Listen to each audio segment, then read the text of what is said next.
Welcome to Food and Facilities, an online show on CentralValleyTalk.com that covers agribusiness safety and compliance news for agriculture, food processing, food and beverage, and manufacturing industries. In this episode, we'll be discussing From Farms to Incubators with award-winning journalist, filmmaker, and founder, Amy Wu.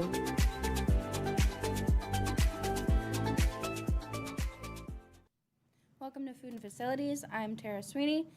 Make sure to subscribe to Food and Facilities on LinkedIn, YouTube, and Spotify for all safety, compliance, and innovation news for agribusiness that includes agriculture, food processing, food and beverage, and manufacturing. You can watch us live on CentralValleyTalk.com every Saturday from 11 a.m. to 12 p.m. Pacific Standard Time. I'm here with my guest, Amy Wu. She's an award-winning journalist, filmmaker, and founder of From Farms to Incubators. You can reach her at Amy at farmstoincubators.com or check out farmstoincubators.com for more information on her book and documentary. Amy? Thanks so much, Tara, for having me today. Really honored to be on your show and really excited about it. From Farms to Incubators, definitely check us out on our website and Facebook because we mostly update a lot of the things that we're doing and initiatives on those platforms. But From Farms to Incubators is a platform basically that serves as a community for women engaged in the sector of agri-food tech. And we have a mission. I have a mission of getting more girls and young women involved in ag tech, which is a fast growing sector, especially when it comes to leadership and decision-making roles.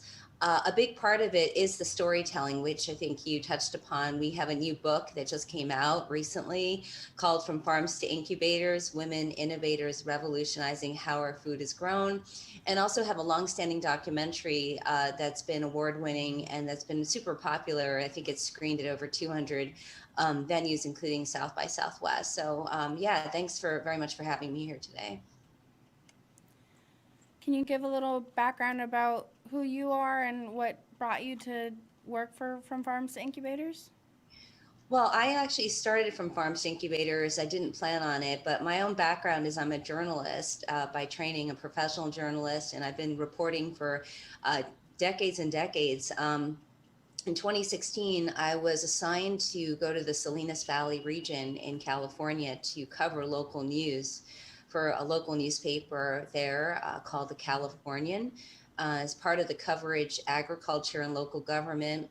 So at the time, back in 2016, I should say, the local government really made it a priority to develop the ag tech sector, back then pretty young and nascent, in the hopes that it would actually increase a knowledge-based economy and offer more jobs to the next generation. And I just started to observe myself that there were not a lot of women in agriculture, especially leadership roles, whether it be food, farming, and this new sector of ag tech, and started to ask people, do you know of any minority women entrepreneurs in ag tech? And at the same time, I answered a call out for a grant from the International Center for Journalists, searching for stories of women business owners who are women of color. And I said, I'd like to do a short documentary and also do some stories of profiling women in the space. And they gave me the fund. The only issue at the time was that I didn't have anybody at hand. I wasn't sure if I would have anybody, but I had an intuition that women who create the technologies for farmers do exist.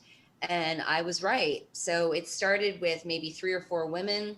It started with my persistent question do you know of any minority women, minority women entrepreneurs in ag tech?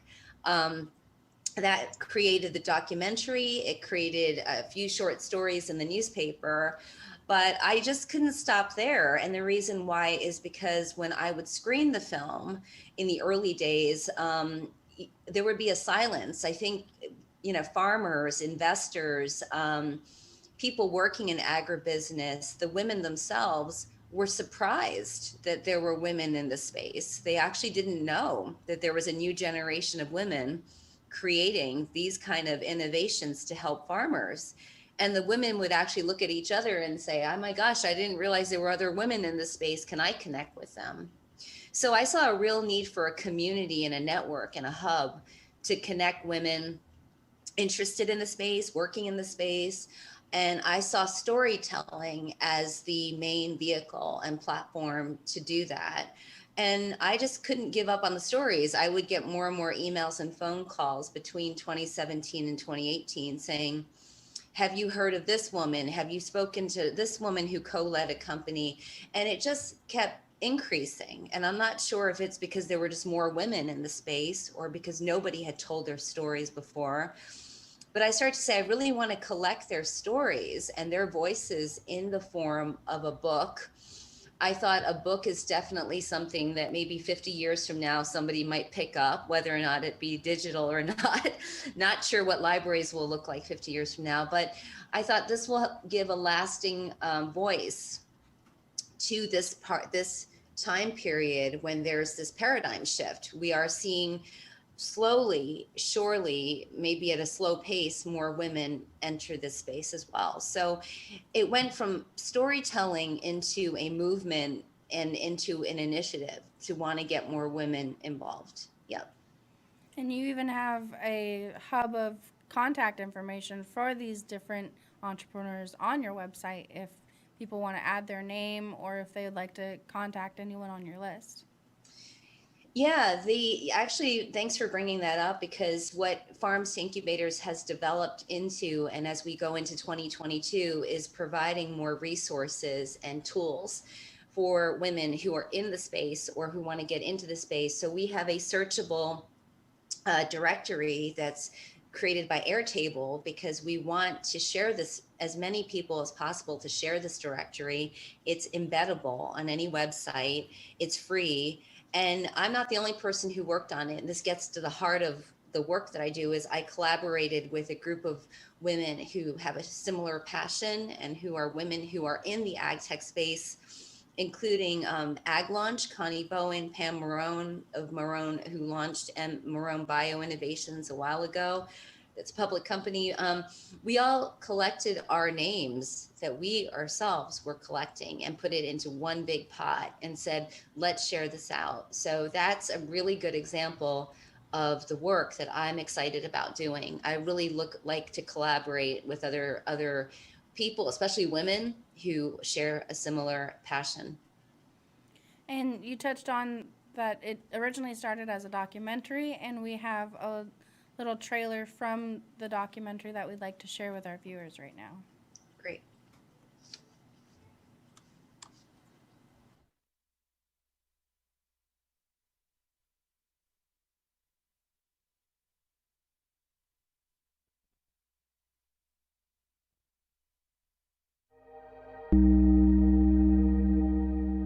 I always wanted to have a farm because food is very cultural for me. My family's from the Philippines. I'm a first-generation American. That was the way I knew how to express my love. I came here from Vietnam as a refugee, and witnessing the cost of malnutrition, I decided I would look for a solution. My parents are immigrants, and they were field workers when they came to the U.S. My grandfather was a farmer where he had his own farm that he fed his family with. When you have a diverse group of people, decision-making is more robust, and you get better outcomes, better creativity, because you have different perspectives. I think maybe you just get used to being a minority and you stop thinking about it after a while. Everyone's an outsider in their own way, I think. Once you're able to focus on the successes and the message that you want to get out there, then the conversation becomes a lot easier. In America, less than 1% of the population actually farms anymore. So we have a very, honestly, precarious situation where we have an aging population of farmers and not very many people who are doing it. And it's very, very important that we make this sustainable. So we are putting technology to work to solve that problem. The story started more than 5 years ago when Diane and I met. Both of us were very passionate about the way in which we can arm community members with a way to stay one step ahead of disease. We've built a really simple soil test for growers and farmers to be able to look at the biology of their soil. The soil biology plays a huge role in yield and crop health, soil health and sustainability. At least 3 times a week, we're out in the fields in Salinas. Getting in that feedback directly from our customer base, the growers, who are in desperate need of this technology. So we are making our technology fit the needs of the growers.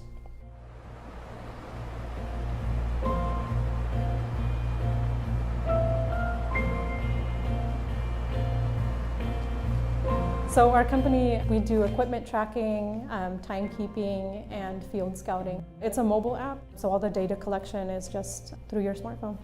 Would you change anything right now as it is? Yeah, but like the same structure is just like... Trying to implement that software and telling them we can give them something that works that's better. They've also had other companies come in and say that, but a lot of times it's been companies from Silicon Valley. They come in from a different perspective, and so what makes us unique is knowing the ag side and knowing their processes. Yeah. We'll break it. But you guys will make it better.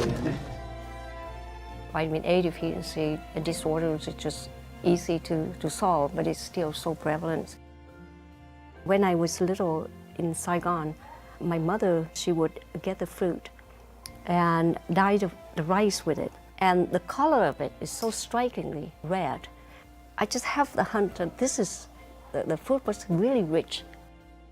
Red melon, the fruit to me that stand out.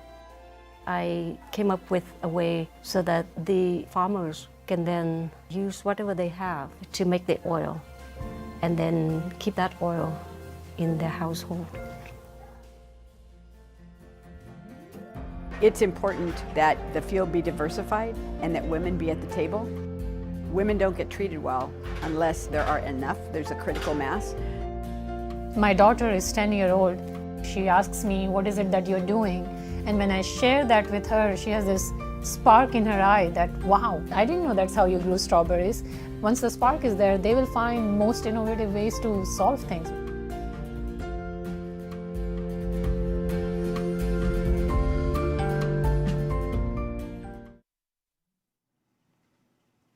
That trailer was very informational on not only the documentary, but the book that you've been writing. What are some things that you learned while researching the book that you might not have necessarily learned during the documentary? Yeah, that's a really good question. I learned actually quite a lot about the women themselves. I mean, despite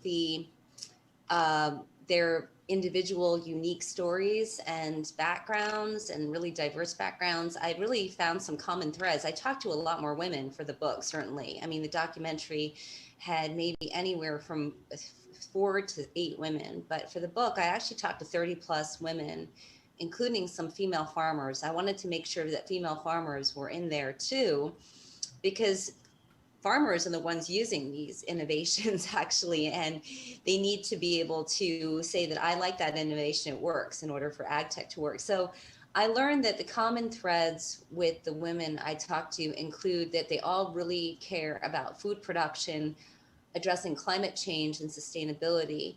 And they also really care about wanting to make money. They want to launch successful companies.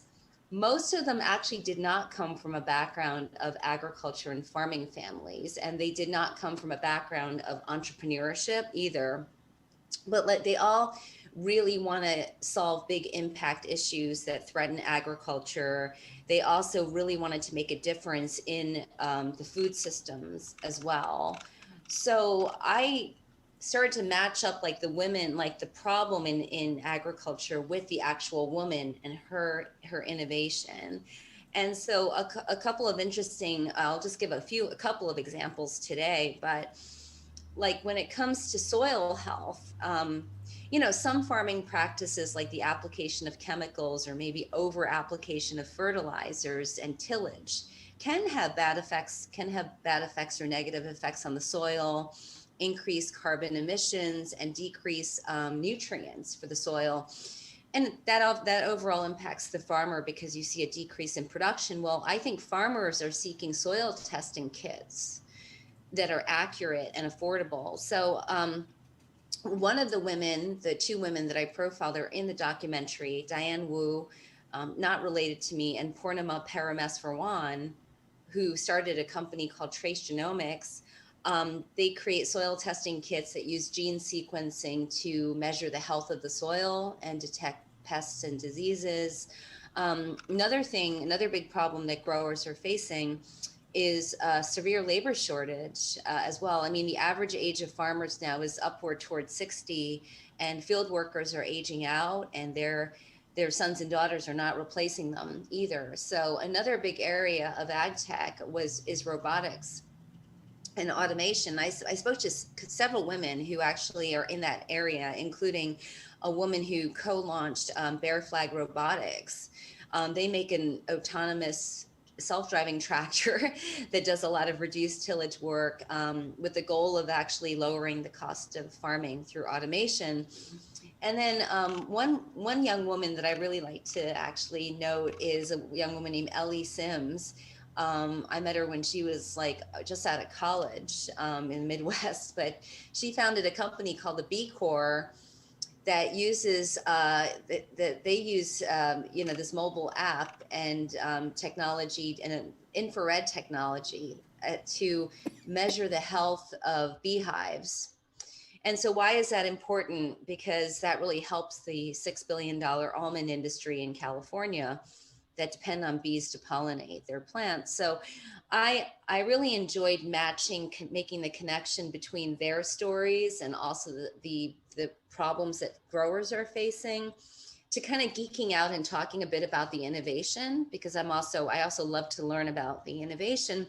But more importantly, I wanted to talk about who these women are, like as people, what motivated them, some of them to move across the country to start an ag tech startup. I mean, there's so many challenges in starting up a startup anyway, like getting funding, building a team of people, and also just like taking a huge risk. I mean, they are doing this full time, putting their heart and soul into it. So I really wanted to learn more about them.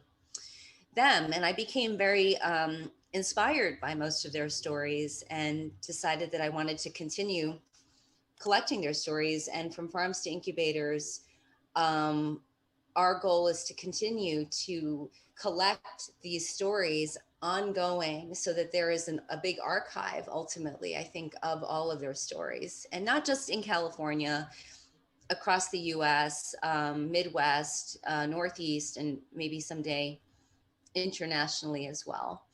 So I think that even the big picture of this is that I think I'm a big fan of ag tech. I do think it solves problems for growers, but I also think that it's a platform for women leadership and empowerment as well. Yeah. How do you see ways to involve more women in ag tech? Yeah, that's a big opportunity. And I think the heart and soul of what I want to develop farms to incubators into addresses that. There's a big need for connection and network and community, as I said earlier. So we're looking to use things like the directory, and in the future, more programs in person, maybe virtual, to bring women together, either women who already work in the space or those who want to, and give them a community where they can share their challenges, but also share their triumphs. I think it's a good networking opportunity for women to work together too. I mean, an ag tech startup might say, I really need a woman who's an agronomist, or I really need to hire a female engineer. Well, why not have that network and give them that opportunity? I think secondly, mentorship is critical. I mean, I faced a lot of, in my book, I kept saying, I wrote in few places, these women are climbing Everest. I also faced a lot of struggles myself in coming up with supporters and funding for the film, for the book, for the initiative, and similar challenges. I mean, challenges, but different challenges than the women I write about. But I think that there's a real need for women to support each other and also be a mentor and share their own stories. And I try to make time for younger women. I from Farms Incubators, it's myself and a couple of interns that are young women who have really thrived in contributing. I think offering opportunities, but also sharing your own stories. And I think importantly to consciously carve out the time to do that. We all are really busy trying to grow our own companies and grow our own portfolio, but I strongly believe in giving back to the next generation, especially young women, maybe from high school, middle school, all the way into 30 years old. I think that's a critical age group, big, broad age group, because that's when, you know, a lot of decisions are made. What do I want to get into? What do I want to be when I grow up? So I see mentorship and education really important. What are some innovations that you've seen that are really interesting to you personally? So I mentioned a couple, I slipped a couple in when I talked about the women a little bit earlier with the soil testing kit and the robotics and automation. I think robotics and automation are is really cool, because I do see that field workers, it's tough to get field workers now to harvest a plant and to do the labor. And I think without that, farmers are at a loss of bottom line, and food gets wasted. You know, when it's not harvested, it's orphaned and wasted. So I think that there's a balance between training people who can operate the robotics and automation, having the robots who have the ability to pick all kinds of fruits sensitively and, you know, with knowledge. It's tough to actually, it's really, I hear that it's really tough to still find robots to pick certain kinds of fruit. So I think that is pretty fascinating. The area of seed development, developing seeds, Tara, that are farmer friendly, are also of great interest. There's one company in the book called Inari, and they're developing seeds that are maybe more pest resistant or need less water. So I see that as another opportunity. The broad brush of ag bio is also another area to look at as well. So I think it's really broad when you say ag tech. Ag tech is a huge umbrella of a lot of things. It could be vertical farming, you know, aquaponics, and just a lot underneath that as well. But I see a great need because the world population is estimated to be about 10 billion by 2050. So growers are under a lot of pressure internationally to produce enough food for the population, or the population themselves will have to find a way to produce their own food then as well. Yeah. What is something you wish more people knew about ag tech? I wish people would ask questions a little bit more about ag tech. And I think part of the responsibility is on the ag tech industry to connect with consumers, and realizing that consumers are an important part of this, because they're the ones in the end that are purchasing the food and eating. We all eat, you know, so, and there's a growing interest from average people on where does my food come from? How is it grown? Who's growing it? So I think it's a conscious effort for the industry, whether it be farmers or innovators, to find a way to tell their stories to consumers and say, do you know how your strawberry was grown? Or do you know how that your salad came about? And to use that as a learning opportunity. And I think, why is that important? I think that's communication is important, because then consumers have a greater appreciation of how much goes into growing their food. And I think to some extent, still a lot of people are like, how come these strawberries are $6 or $8? Well, a lot went into that. Actually, if you want to have good, healthy food, a lot goes into that, the farming of it, the packaging of it, and also understanding who are the people growing the food as well. And what is ag tech? To this day, I have a lot of people asking me, I have no idea what that is. That sounds really foreign to me. Well, I say, if you drive past the thousands of acres in the Midwest, it could be a self-driving tractor. If you look up in the sky, you could see drones that are inspecting farmland. Have you ever heard of Bitcoin? Well, Bitcoin isn't just cryptocurrency. It also is used to track food from the field to the shelf for food safety. So there's a lot of aha, wow moments if more of us from different industries came together to talk to each other and to say, let's share what each of us is doing in this food ecosystem. And you mentioned that there's upwards of 30 different female entrepreneurs featured in your book. What are some of their specialties within the different types of ag tech that you just mentioned? So I would say their specialty is very broad, because I think that, first of all, they wanted to launch this company and be successful with the companies they are in. They all focus on different kinds of problems. Like I noted, the soil testing kit is specifically for farmers who want accurate information about that. And I would say each of them comes with some expertise. Like I'll note one woman named Martha Montoya of Ag Tools in the book. She doesn't come from a farming background. She comes from actually the background of education and also cartooning, but she fell into agriculture when she came to the US from Bogota, Colombia.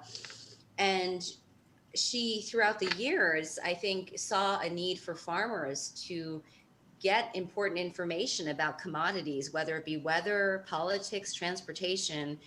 And she developed a SaaS powered app, and where, the click of a button, you're able to get, like, a farmer who has a cell phone can immediately get that information. So there isn't a one-stop shop as to their expertise. They all have different skills. Some of them have more farming skills, because maybe there are a couple of women who come from farming families too. But there are other women who worked at big agribusiness companies that I won't name, but they already have worked in the industry. Some women never came, they just come from an entrepreneurial background, like from my memory, Miku Jiha, who had launched other startups, not in ag tech. So I would say very broad background, but all the commonalities, as I noted previously, are that they care about making a difference in the food system. They care about addressing climate change and sustainability. And they really are very ambitious and persistent and want to be really successful in their startups as well. And I would say there's a good portion of them that really want to give back to the next generation of women. And they publicly will say that, talk about the gender disparity. I will say there's a portion of the women who don't want to talk necessarily about the gender disparity. They just say that we have an innovation that works and it's great. And I don't want to say that it's because I'm a woman or whatever. They just pretty much want to focus on that. So it's a pretty broad spectrum of voices, but I think each of their perspectives is actually quite valuable and interesting when it comes to writing about them. I would also say they come from different ages. I did say a lot of them were younger, which is true, but we have women all the way from like college age to into their 50s and 60s. And I think while age should not be necessarily a factor in entering anything, I do think that there is so much opportunity for people to share their different experiences of being an entrepreneur in ag tech. There are some more senior women like Pam Marone, who started a company like 25 years ago, who can talk about the many challenges she faced just launching that company at a time when there were almost no women in the space. Yeah, and I think that there's this book is now, it was published recently, but I've been working on these stories for 2+ years. What's next is the important question, I think, too, is that I'm seeking more women to profile. I'm hoping to put this together in an online digital directory, and hopefully we'll have supporters and founders who in agribusiness who also want to support this as well. So I think I'm confident there'll be more and more diversity when it comes to the innovations and also the stories as well. Yeah. And you're having a book tour all through November in different areas of California, and we'll bring up the book tour dates and times and locations. Can you give a little plug for your book tour and what you're hoping to share with people? Well, I hope the book tour was created very much by myself, because during this period of the pandemic, a lot of the talks are virtual now, which I've done probably 60 to 70 talks since March in April when the book first came out. But I feel like connecting with people in person was really important, and having this book tour was critical, especially in addressing talking to some younger people. And it's a 7-day book tour where I'm going to go to at least 8 events. My focus and my hope is that I'll talk to a lot of youth, I would say, and we start out in Cal State Stanislaus in Turlock. And we'll be spending quite a lot of time actually at that university, screening the film, doing readings, and also talking with various classes. They have a growing food program there, and young people who are seeking opportunities in the workforce. So that'll be really exciting to talk to the professors and the students, I think, at that Cal State University. And at Fresno State, we have a pretty big talk as well. That's actually, I'm told, it has been sold out, as well. And hopefully we'll also see some students and some faculty there, and maybe some farmers and a range of people, but that's next. And then I really wanted to return to the Salinas Valley, at where this project first started, to do some discussions and book readings. So I'll be at Digital Nest, which is a really awesome organization that trains youth 14 to 24 years old on tech skills, including ag tech, actually. So we'll have a talk there, and also a talk at some of the bookstores as well in the Salinas Valley, and at the Monterey County Ag Museum in King City, which I'm personally really excited about that, because I didn't even know that there was an ag museum there, which is really neat. Yeah, and the other exciting thing I would want to share is that there'll be some filming of this tour through Hearst TV, and they'll be actually doing a video of it afterwards and showing it as well. So that's super exciting. Yeah. Is there anything else you would like to share with our viewers and listeners? Just that I'm really excited about the next phase of growing from farms to incubators. I think sometimes of a startup as very much like in agriculture, when you plant a seed and you take care of the seed and your garden, rather, not just a single seed, but a garden, and you don't know how it's going to turn out, and it really evolves over a period of time. You can hope for what it is, and you can try to predict, but you don't know, and it changes over time. And I think the beauty of this whole project was that I didn't expect it ever to be what it is today. But it also brings in some of my greatest passions, which is definitely telling undertold stories of people whose voices were not heard before, and also amplifying those voices, and also the power of seeing how those stories can create change over time. I think over the course of 5 years, I have seen the women who have shared their stories and been gracious to share their stories just rise to another level. They've grown their companies. They've also developed, more innovation.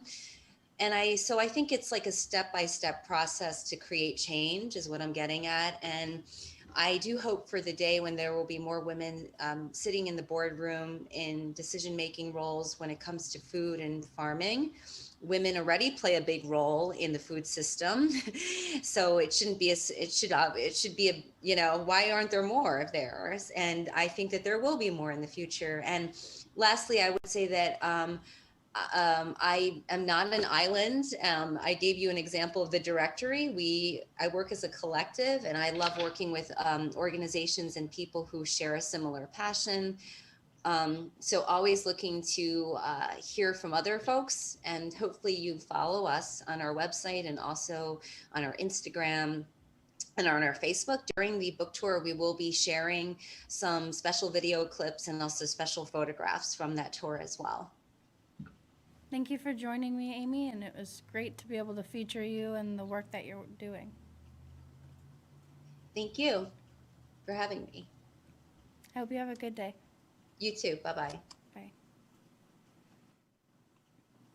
And now we'll have a moment of silence for our Black Lives Matter community.